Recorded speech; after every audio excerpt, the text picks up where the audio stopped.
सलाम, नमस्ते, सत श्री अकाल दोस्तों। एक बार फिर से स्वागत करते हैं आपका अपने YouTube चैनल एक और सवाल पे। तो दोस्तों, आज एक बार फिर से हम एक और नई शख्सियत को लेकर आए हैं जिनको हम आपके रूबरू करवाएंगे।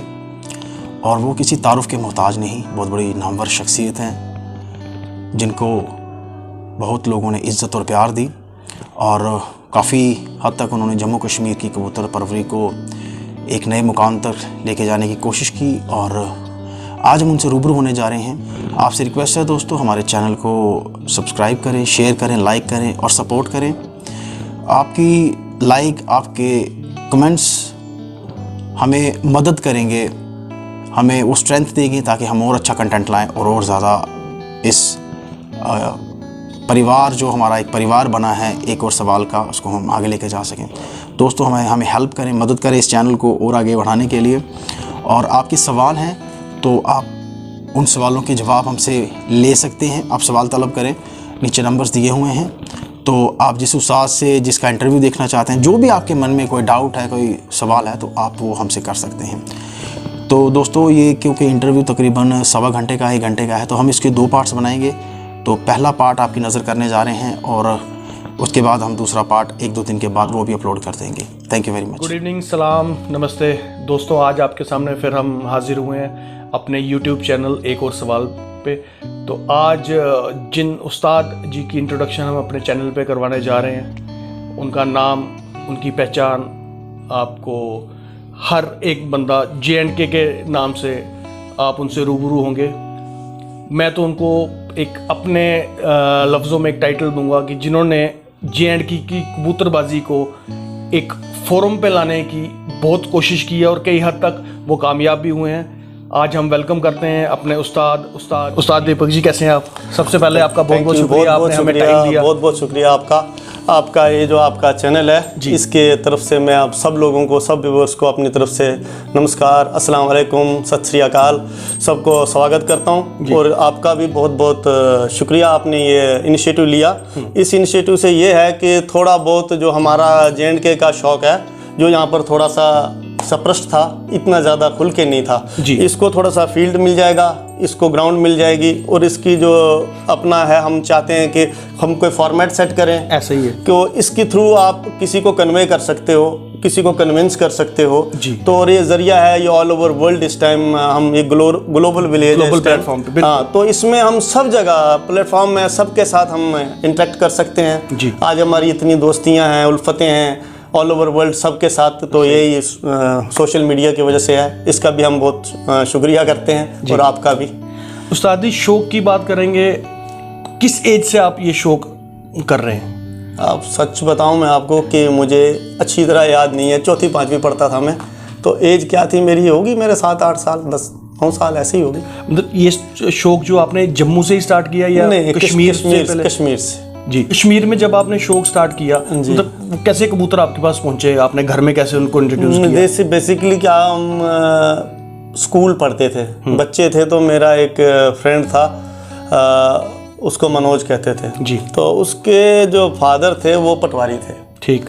तो हल्के शल्के में जाते हैं ना, गाँव में एक जगह थी, आपने नाम भी नहीं सुना होगा, मोहरा उड़ी की साइड में एक जगह, उसको बोलते हैं छूला कलसा। अच्छा, दरे गुटियार। ये कश्मीरी वर्ड है? नहीं, ये उधर का पहाड़ी वर्ड है, उस पिंड का नाम है। ठीक। तो जो मोहरा प्रोजेक्ट है, उसके अपोजिट में वो एरिया पड़ता है, ठीक। उड़ी जाते हुए रास्ते में पड़ता है। वहाँ पर वो लगे हुए थे, वहाँ से वो 2 बच्चे लेके आ गए। एक तोते वाले पिंजरे नहीं होते छोटे से, वो गोल से जो है, गोल से, हाँ, उसमें लेके आए एज ए शो पीस घर में। तो उन्होंने रख लिया उसको, मूंग शूंग चावल डालने लगे। तो उनको किसी ने कह दिया कि ये बैड ओमेन होता है, ये नशी होता है, ये होता है कि उसने बोला यार मैंने नहीं रखने। हमने नया घर बनाया हुआ था, वैसे मैं बारामुल्ला से हूँ प्रॉपर, तो खोजबाग में मेरा दादका है जी, तो बारामुल्ला में मेरा नानका था। तो मैं ननाल के पास ही हमने नया घर बनाया था, डबल स्टोरी। निचली मंजिल में हम रहते थे, ऊपर की मंजिल खाली थी, अब ड्राइंग रूम नया बना था। मैं उनको मेरे को दे दे यार। अच्छा। एक चोटिल था, जैसे मतलब शिराजी टाइप के, एक की बोदी थी, तो एक की बोदी नहीं थी, और 4th में पढ़ते थे शायद। तो मैंने कहा यार ये जो बोदी वाला है ये मेल है, जिसकी बोदी नहीं है वो फीमेल है।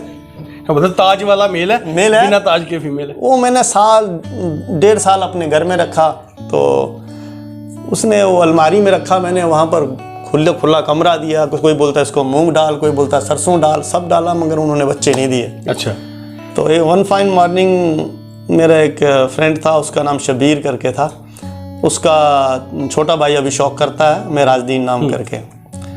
तो उसने कहा यार मैं तुझे देता हूँ, मैं चेक करता हूँ। उसको भी चेक नहीं करना आता था, उसने कोई मुंह में हवा भरी, पता नहीं क्या किया, पहले उल्टे टांगे फिर सीधे टांगे, बोला ये मेल है, बोलता है ये दोनों मेल है। पहले बोला मतलब कैसे? मैं तुझे जिसका पोर्ट फूल गया वो पता नहीं, कुछ ऐसा ही फार्मूला लगाया उसने। तो ये मैं एज ए जोक नहीं है, रियलिटी जो आपने फेस है। किया। तो मैंने रखा, तो वो दिया, थोड़ी देर कुछ महीने बाद वो बच्चा ही था, वो भी मेल निकल आया। मैंने बोला यार ये भी गुटरगू करता है, वो भी करता है, तीसरा भी करता है। मैंने वो खिड़की खोल दी वो, ठीक है, निकाल दिए बाहर। मैंने इसको कोई फायदा नहीं है, तो मैं किसी के पास चला गया, यार मुझे पेड़ दो, बस शौक पड़ गया। वो मैंने रखे, उन्होंने बच्चे निकाले, उन्होंने बोला बांध के दिए मुझे, बोला जब ये इनको छोड़ देना। अच्छा। जब वो छोड़े, किसी ने बोला नहीं एक और हमारा एक दोस्त था, बोला नहीं ये भाग जाएंगे, इनकी पर खींच दे। अच्छा। हमने खींच दिए तो छोड़ दिए, उनके पर आ गए 30-40 दिन में, तो बच्चों से भाग गए वो। उनके घर पहुंचे और मैं घर से देख रहा था, तो वो किसी के घर में बैठा जहाँ से मैं लेके आया था। मैं उसके घर गया था, फारूक था, बाद में उसके साथ मेरी दोस्ती हुई और मेरा गुरु भाई भी है।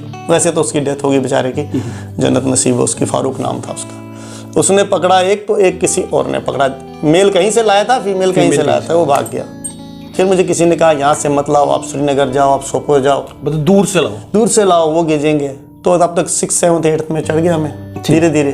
तो बस ये शौक ऐसे ही शुरू हुआ, फिर जाने लगे बस। फिर मैं जम्मू आता था सर्दियों में, यहाँ से लेके जाता जब हाई फ्लायर कबूतरों के दौर में आप आए हो, जब आपको ये उड़ान का पता लगा कि ये उड़ाए भी जाते हैं, मुझे तो तकरीबन उड़ान 8th में पता लगा। 8th में आपको ये वो जो उड़ने वाले कबूतर होते थे, काबली जिनको हम कहते हैं, या हाई फ्लायर कहते हैं, तो हमारे इंडिया में उनको काबली के नाम से ही कहा जाता है। गिरेबाज भी वही होते हैं? गिरेबाज भी वही होते हैं। गिरेबाज क्या होता है? असल गिरेबाज कबूतर वो होता है जो आपका जुरिस्डिक्शन ना छोड़े, जो अपना सर्कुलर मोशन में, सर्कुलर मोशन में उड़े। ऐसे ही आप उसको टिपलर भी बोल सकते हो, बेसिकली तो टिपलर ही है। ठीक है, वो परिंदा इधर ही उड़ता है, जैसे कि सहारनपुरी है, वो भी गिरेबाज है। ठीक। जो रामपुरी है जी, जिनके 2-3 पत्ता दुम है, ये तकरीबन सब गिरेबाज हैं। जिनके थोड़ी सी दुम खुली हुई है, असली गिरेबाज यही है। तो जो आज के हैं, ये एक नई गेम है। जो मैं कह सकता हूँ, अपना दावा मेरा है, मैं कहता हूँ, कोई माने ना माने, कोई एग्री करता है। बंदुम जो है, बंदुम बेसिकली पट्टी वाला कबूतर है। जो बंदुम कबूतर है, ये कन्वर्ट किया गया है हुमर से, रेसिंग पिजन से। रेसिंग पिजन का जो बेस है, उसका जो टेम्परामेंट है, उसका दौड़ने का है, स्पीड का, दौड़ने का है, लंबा जाने का। अगर आप उसको रेसिंग पे नहीं लेके जाओगे, उसको फ्लाई कराओगे, वो गिरेबाजी नहीं करेगा। सही। वो फिर भी पट्टी मारेगा। सही। वो फिर भी उधर जाएगा, अखनूर, यहाँ से सिटी जाएगा, लंबा होके आएगा। ऐसा ही है। वो रीजन है पट्टी मारने के कबूतर का। एक हो गया मलवई, जिसको हम अपने जो पंजाबी में बोलते हैं, आते गां करता है, जरा ऊपर जाता है, नीचे आता है, दिखता है, फिर बंद पड़ता है, फिर नीचे आता है। सही। जो पट्टी वाला है, वो ऊपर तो जाएगा, फिर ऊपर से लंबा निकलेगा। आपने उसको रिफाइन कर दिया गिरेबाजों में, हाई फ्लायर में। जो सबसे हाई फ्लायर दुनिया का कबूतर है, वो मोतियों वाला है। हमारी लाइफ में 40 साल 42 साल की उम्र में मैंने सबसे शानदार कबूतर जो देखा है, जिनकी सबसे ज्यादा परवाज देखी है, मोतियों वाले। वो मोतियों वालों के, जिनको पाकिस्तान में दीवान साहब वाले कहते हैं जी। तो ईरानियन ब्रीड, इराकियन, ये तो यही आ गए ना। यही जो चूहा भी उसमें है, चूहा भी ऐसे ही है। चूहा भी उसमें, जो चूहा है ना, ये चूहा बेसिकली हुमर है, इराकियन हुमर है। जितना सियालकोट में सियान है, ये सबसे ज्यादा इन्हीं की है। जो हमारा पंजाब है, पटियाला घराना से उसका बहुत बड़ा ताल्लुक है। सही। महाराजा पटियाला के पास हुमर्स थे फॉरेन, वो इसलिए मंगाए थे। उस जमाने में आपका ये जंग पे जाएं या कहीं इंफॉर्मेशन के लिए उसको यूज किया करते थे। उसके नीचे पर के नीचे बांध दी चिट्ठी, तो वो पहुंच गया। ऐसा ही होता ना कि एक मतलब आपके घर की किट में अपने वहां, हाँ वैसा ही होगा। आप 10 बर्ड मेरे ले जाओगे, मैं आपके 10 बर्ड लाऊंगा। ये ऐसा नहीं कबूतर जा वो कबूतर जा रहा है, ऐसे बोलोगे कि ऐसे नहीं बोलोगे, पुत्र उत्थे चला जा, इस तरह नहीं है। ये एक फिल्मी तरीका बनाया हुआ, अदरवाइज इसका एक पैटर्न है, इसकी एक मेहनत। पटियाला है, पहले आजकल का कॉन्सेप्ट है स्मार्ट कबूतर, छोटी नाक के। बारीक पलकों के। जी। पहले ऐसा नहीं था, हमारे बचपन में ऐसा नहीं था, बिल्कुल एडवर्स था, अपोजिट था। मोटी नास के कबूतर पसंद करते थे लोग, मोटी पलकों के कबूतर पसंद करते थे लोग, क्योंकि उनमें होमिंग कैपेसिटी, ज़ाया होने की मात्रा बहुत कम थी। आपके कबूतर भागते नहीं थे आसमान छोड़ के, क्योंकि उनमें होमिंग कैपेसिटी ज़्यादा थी। बेसिकली महाराजा पटियाला जब घराने ख़त्म हो गए, राजघराने, जो भी सबसे अच्छे कबूतर थे ना, वो सफाई कर्मचारियों के पास थे। ठीक हो गया। क्यों? वो उनके घर में दड़ में साफ करते थे, वही दाना चाना भी, वो कभी कभी अंडे भी ले जाते थे, ऐसे तो फर्क कोई नहीं पड़ता। उनके घर में भी ये शौक चलता था। सही। कश्मीर में भी ऐसा था, जो महाराजा हरि सिंह के महल में थे, या जहांगीर के टाइम में आए होंगे जी ईरान से, वो तो आते ही ईरान से थे। वहीं से सबसे शानदार कबूतर होता, उसको कश्मीरी में बोलते थे सब्ज मुसे। ये जो चूहा है ना, चूहा इसको होमिंग बढ़ाने के लिए डाला गया।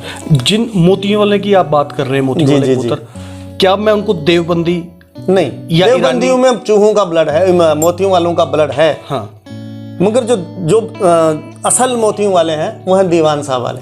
अब जो मोतियों जो आपको दीवान साहब का मालूम है जी, दीवान साहब वाले जी, नहीं, उनका वो जो गद्दी नशीन थे ना, हाँ, पाक पतन शरीफ के, ठीक है, उनका यहाँ पर भी है सेंटर रुड़की में, जिसको ये बोलते हैं कलियर शरीफ। ठीक है, 1-2 सेंटर यहाँ भी हैं, तो कुछ वहाँ पर हैं। ठीक। तो इसमें जो उधर गद्दी नशीन हुए, ये हुआ ख्वाजा गुलाम फरीद की दरगाह जो है, ठीक है, इस तरह समझ आइए आप। सही। तो उसमें जो परिंदे थे वो थे असल, उनके दुम के इतने सिरे स्लेटी होते थे, बैक एंड स्लेटी होते थे, उनके परों के इतने स्लेटी, वो भी गोल्डनों में भी आता है, ऊपर परियां, हाँ, थोड़ी ग्रेश, ठीक, स्लेटीपन, जीरा टाइप का। जितना भी जीरा कबूतर है जी, एंसेस्ट्रल ब्रीड वही है, सही है, पेरेंट वही है। जितना भी आपको कसूर में या कसूरी कबूतर लगता है जर्रेदार आंख का लाल, तो वो भी मोतियों वाला ब्लड है। वो मोमी नोक मारेगा और आंख में जर्रे मारेगा। जर्रे इसीलिए मारता है क्योंकि जो मोतियों वाला था वो रेतली आंख का ही था। ठीक। हमेशा कश्मीरी में बोलते हैं शेख चशम, अच्छा, शेख बोलते हैं रेत को। सही हो गया। तो रेतीली आंख का, पहले बोलते थे जर्रेदार आंख, प्लेन आंख का परिंदा तो पसंद ही नहीं लोग करते थे, नहीं करते थे। ये जो चांद खानी है, चंदा खानी के जी, चंदा खानी नहीं है, लफ्ज चांद खानी ही है। चंदा खानी गलत है, चंदा खान नहीं था, नवाब चांद खान था। सही। तो चांद खान के कबूतर हैं, चंदा खान के नहीं है। सही हो गया। चंदा खान बोलते हैं चंदसूर को हम, जो जेब कुतरे होते हैं। सही। तो ये कुछ चली हैं। जो सराय पे कबूतर थे वो सराय वाले, एक ही ब्रीड वहाँ भी नहीं थी। सही। जो ये जिनको आप अली वाले आज कहते हैं या बटेरे कबूतर कहते हैं, अली वाले, ये हैं, इनको कांटे, इनको बोलते हैं झुमके वाले, इंडिया में वाले। ठीक है, ये इंडियन नाम है। ठीक। जो वहाँ पर सलारा बोलते हैं, हमारे यहाँ नफ्ता बोलते हैं। हाँ, वो जो सहारनपुरी की 3-4 वैरायटी थी जी। तो सहारनपुर में जीरू एक आता है, काले जीरे, जिनको स्काई कटर बोलते हैं जी। समझ गया। जो डब वालों का एंसेस्टर है। ठीक, समझ गया। वो सीधा ही चढ़ाई करते थे, उड़ते 2-2.5 घंटे थे।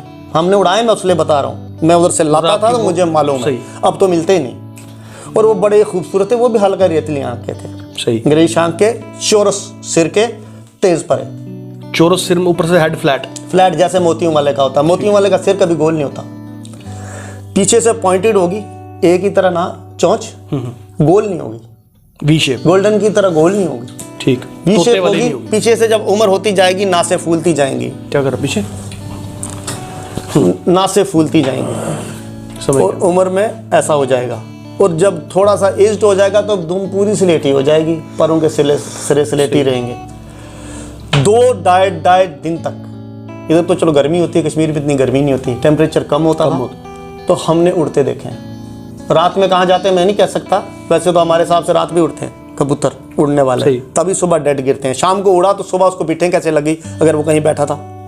सही है, फिर उसको नहीं लगनी चाहिए, चोया नहीं होना चाहिए, वो बड़ा क्लियर होना तो नहीं चाहिए। जब सुबह आता है तो उसकी ब्रेकें फेल होती हैं। उड़ा हुआ कबूतर सुबह कभी भी घेरे में नहीं आ सकता, या शाम को आपका कबूतर पहली परवाज में बैठे तो वो गोल नहीं आएगा। इसकी गारंटी दूंगा मैं। जो बिल्कुल पक्का हो गया हो, जिसकी फिरतें 20-30-40 फिरतें हो गई हो, वो आ सकता है। जो नई फिरत में है, पहली फिरत लंबी खेल गया तो उसमें वो ऐसे ऐसे आएगा, बहुत मुश्किल से नीचे घर तक बैठेगा, पाँव पे खलो भी नहीं पाएगा वो, सही, चो जाएगा, चर्बी गोल देगा। ऐसा ही। अब जिसने तरीके से तैयार किया है, जिसको नॉलेज है तैयार करने का, तो उसका नहीं चोएगा। अभी यहाँ बोलते हैं कुछ लोग के भाई कबूतर थोड़ा चोया ही नहीं, ये उड्डी नहीं आया। नहीं, जब उस्ताद जी और भाई चोएगा क्यों? अगर मैंने बनाया है अच्छा, मैंने इसका डाइट टाइम से दिया है, मैंने इसकी खुराक अच्छी की हुई है, संभाल अच्छी की हुई है, क्यों चोएगा? अगर ये उड़ता ही 7-8-9 घंटे की इसकी परवाज है तो अपने टाइम में आ रहा है तो क्यों चोएगा? ऐसे ही। वो तभी चोएगा जब ये अपने से एक्स्ट्रा लगा रहा है, या थोड़ा कबूतर जब कच्चा होता है, या तो आपने उसको नुस्खा कर दिया, ठीक है, वो 4 घंटे वाला था, आपने 6-7-8 पे ले लिया, ठीक, कोशिश की, वो तो बेचारा एक्स्ट्रा गलेगा ही, गलेगा, ठीक है ना, तो फिर वो उठता भी नहीं। अब जो रेगुलर में वो चल रहा है, अपना रूटीन चल रहा है, तो उसको क्या प्रॉब्लम है? 11 फिर तो डालो उसको, 22 फिर तो डालो, क्या हो जाएगा? जानवर ना ले जाए। जी जी। उस्ताद जी एक बहुत अहम सवाल वो ये कि जब आपने कबूतर परवरी जम्मू में शुरू की, फिर ऐसी क्या चीज़ आपके माइंड में स्ट्राइक हुई, आपको कहाँ से ये चीज़ आई कि मुझे जम्मू की बेटरमेंट के लिए एक प्लेटफॉर्म तैयार कर रहा है जिसमें उस्तादी शागिर्दी वाला होना बहुत ज़रूरी है? मुझे लगता है कि ये आपने पहला इनिशिएटिव लिया था जहाँ पे? पहला लिया था, पहली बार हमने कराया था। एवरेज की बाजियाँ भी हमने पहली बार करवाई। सही। तो जिसके पीछे अपोजिशन भी हुई। बेसिकली अपोजिशन करने वालों को इसका कॉन्सेप्ट था ही नहीं। सही। क्योंकि मैं बचपन से बाहर जा रहा हूँ, मैं टीन एज से बाहर से परिंदे लाता रहा, उस्तादों के बीच में बैठता रहा। ठीक। तब हमें इतनी समझ नहीं थी, ऐसे ही, मतलब कि क्या है क्या नहीं है, मगर बैठता रहा, उनकी बातें भी सुनता रहा। उस टाइम मैंने अमल नहीं किया, अब कर रहा हूँ, उसका अब फायदा मिल रहा। सही। मतलब तब हम रहते थे कश्मीर जैसे एरिया में, वहाँ पर इतनी गर्मी नहीं होती थी, इतनी संभाल की, आँख की क्लियरिटी भी मैटर करती है। वो क्यों मैटर करती है? आपके क्लाइमेट के लिए आपका स्ट्रेन कितना है, आप सफ़ेद आँख को प्रेफर क्यों करते हैं। पोल्यूशन भी उसमें एक पैरामीटर, पोल्यूशन अलग है।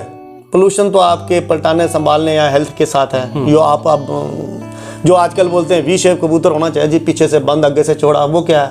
होमर चाहिए आपको, स्ट्रक्चर तो वही है, आपको होमर ही चाहिए। सही। फिर आपको खड़ान चाहिए, खड़ा चाहिए तो आपको लातें लंबी चाहिए, उंगलियां लंबी चाहिए, आपको सहारनपुरी चाहिए। सही। इसको हाँ, कंसेप्ट वही, उन्हीं का मिक्सचर है। हाई फ्लायर बेसिक रामपुरी कबूतर हमारे चले, जो यहाँ पर चलते रहे, तो दूसरे चले क्या कहते हैं ये ईरानियन, वही ईरानियन, और ये जो फिरोजपुरी है यही चांद खानी है। ठीक हो गया। उसमें एक और ब्रीड है हमारे यहाँ पर जिनको पाकिस्तान में बांके बोलते हैं, तो हमारे यहाँ पर ताऊसी कहते हैं। ताऊसी ताऊस, ये ताऊस लफ्ज है, मोर को बोलते हैं पर्शियन में ताऊस। अच्छा। जिसकी मोर की तरह गर्दन चमकती हो, ब्लू शाखें होती हैं उसकी नीली, तो बोलते हैं ताऊसी। अकबर के पास था नहीं तख्ते ताऊस। अच्छा। Peacock throne. नहीं, ये मैंने वीडियो में भी ये चीज़ वो पीकॉक की तरह ही बनाया हुआ था, उसीलिए उसको बोलते थे तख्ते ताऊस। ये चीज़ ना मैंने वीडियो में भी सुनी है कि ये जो टेडी आजकल के जो कबूतर बने हुए हैं पहले भी, उसमें ये बांके, फिरोजपुरी, कमगर और चूहे कबूतर ये मिलाए गए, तो जिनको देखिए हर आदमी की एक अपनी थ्योरी है। सही। हर आदमी की एक अलग टेडी है, सबका स्ट्रक्चर मिलता नहीं है, सबकी आई सेंस मिलती नहीं है, सबके कुंदे मिलते नहीं है।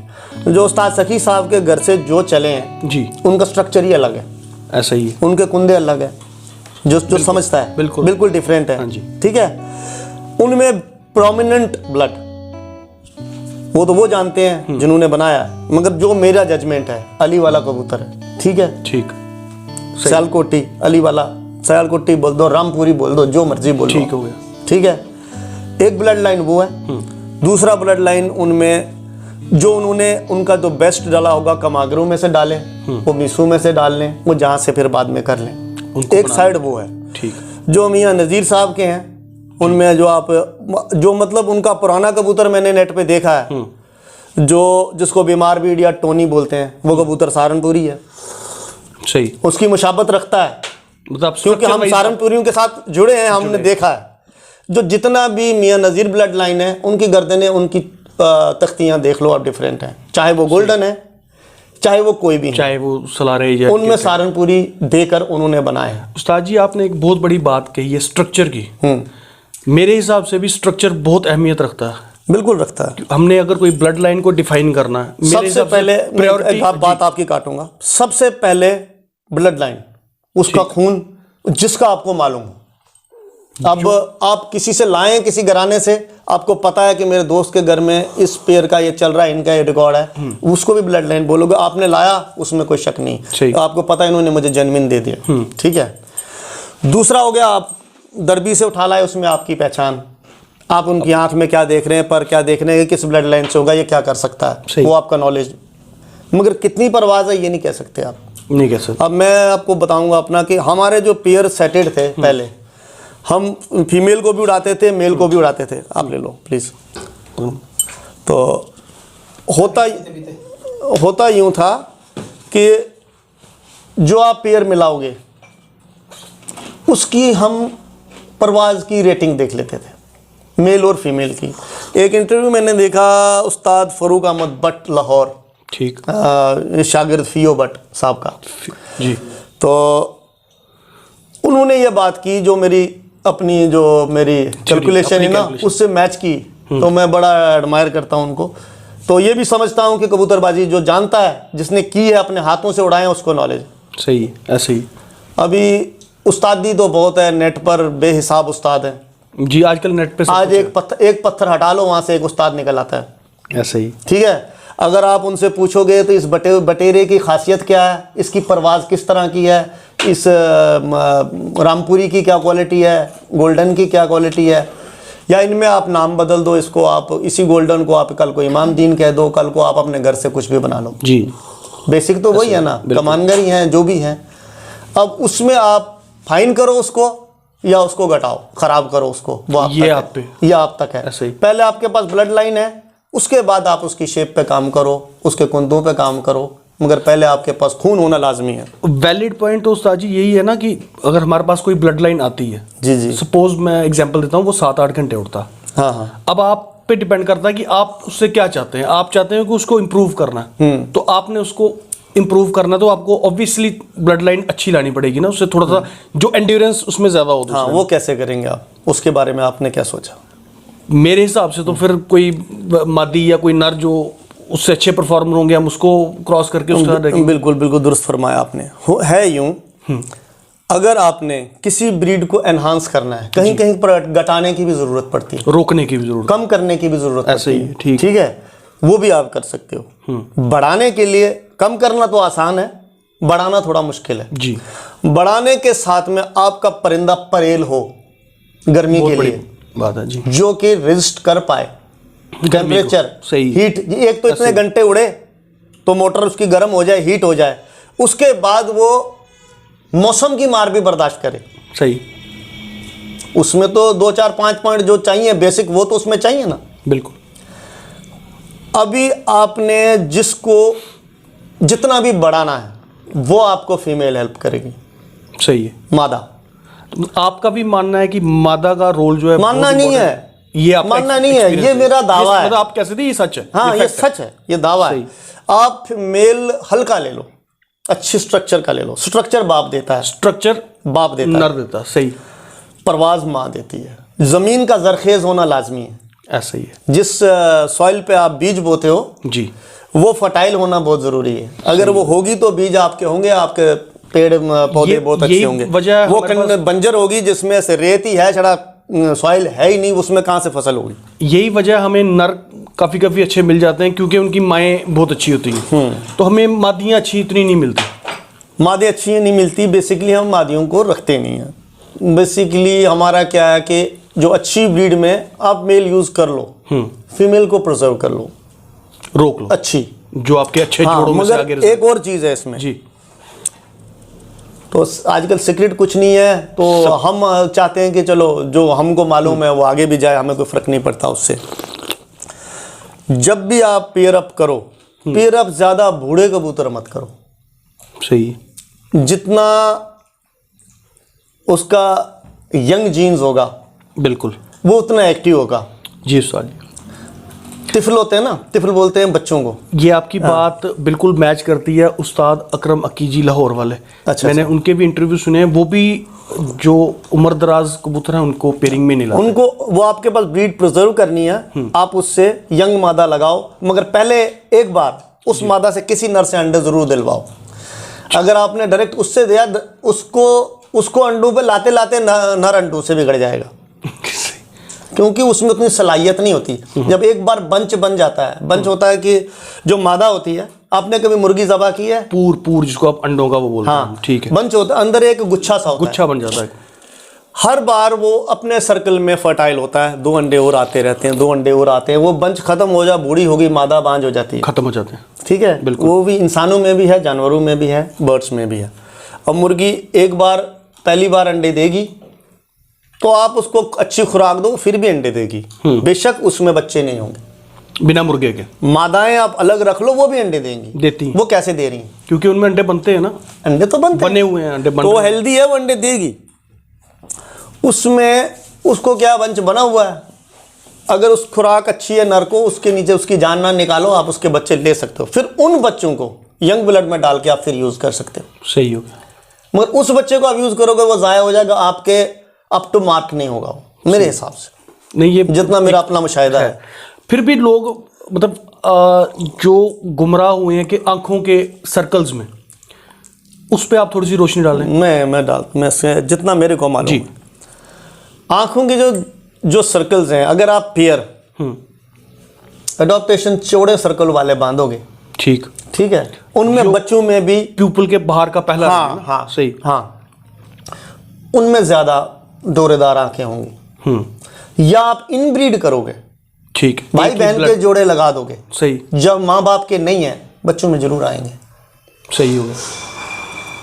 जो इनब्रीड है ना, वही ब्रीड है, प्योर वही है, प्योर वही है जो एक फैमिली में बनाया हुआ है। सही, वो परफॉर्म नहीं करता, एक आध 2 चोल परफॉर्म कर भी ले, उसके बाद वो बिगड़ जाता है। उसके बाद आपको एक उससे बराबर की एंडोरेंस रखने वाला पेयर चाहिए, डिफरेंट ब्लड लाइन से। अगर आप उनकी मुशाबत और उनकी पैटर्न, उनकी नाखून, चोंच, आँख को मेंटेन करना चाहते हो जी, तो आप वैसा ही पैरेलल पेयर रखो, ठीक, जिनके वैसे ही बच्चे हों, आपके वैसे ही चलते रहेंगे, ठीक है ना। कांटेदार ये भी हैं, कांटेदार वो भी हैं, सही, मगर उसके मुकाबले तो हो ना। आपने वो वैसी शक्ल का रख लिया, उसकी 2 घंटे परवाज़ है, इसकी 10 घंटे परवाज़ है, आपने तो बिगाड़ दिया इसको, वो भी 10 घंटे का हो। सही। उस्ताद जी, कलर्स और ब्रीड आप कितनी इसमें मानते हैं कि कॉम्बिनेशन होना चाहिए? क्या आप ब्रीड को कलर वाइज जज कर सकते हैं, या एक ब्रीड को आइडेंटिफाई करने के लिए कौन से पॉइंट हमें देखने चाहिए?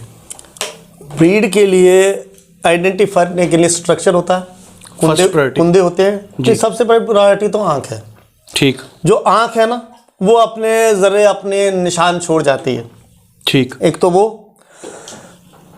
एक अभी आप बटेरा ले लो, सियालकोटी ब्लड लाइन जो बटेरों की है या 35 की है, उनमें आपको कांटे और माथे बल्ले तो जरूर होंगे, सफ़ेद माथे, ठीक, खुले माथे होंगे।